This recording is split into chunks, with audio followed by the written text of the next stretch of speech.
ព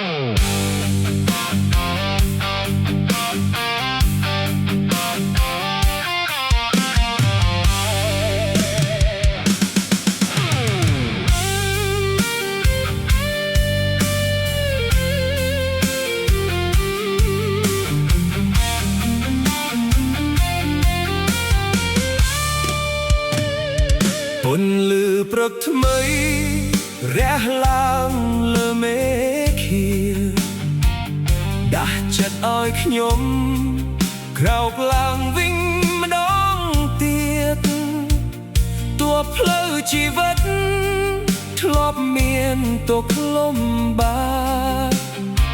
ខ្ញុំនៅតែជឿ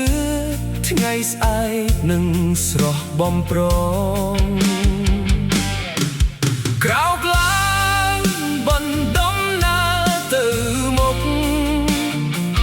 ជាមួយក្តីសង្ឃឹមក្នុងបេះដូងខ្ញុំមិនថាជួបភ្លៀងឬផ្លូវវែងប៉ុណ្ណាខ្ញុំនឹងដើរទៅមិនបោះបង់ក្តីស្រមៃน้ำទឹកភ្នែកคล้ายជាកម្លាំងចិត្តរាល់បរាជ័យ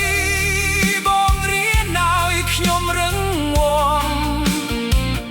ជំហានតូចមួយនៅថ្ងៃនេះដែលដើរនឹងនាំខ្ញុំទៅរកក្តីសុខថ្ងៃក្រោយបណ្ដំណើរទៅមុខជាមួយក្តីសង្ឃឹមក្នុងបេះដូងខ្ញុំ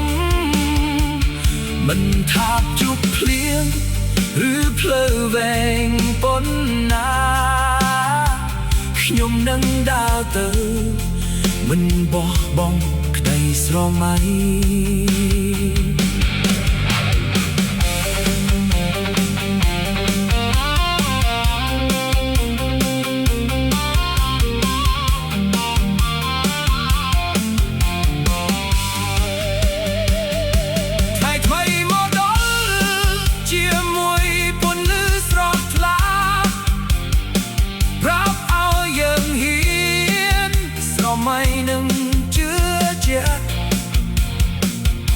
ជីវិតមិនឈប់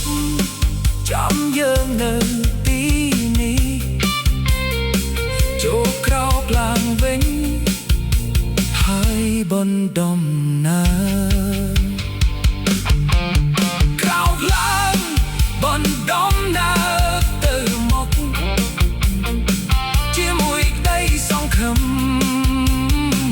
ដែលមិនរលត់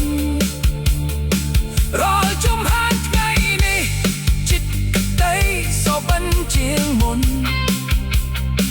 ពន្លឺជោគជ័យកំពុងរង់ចាំយើង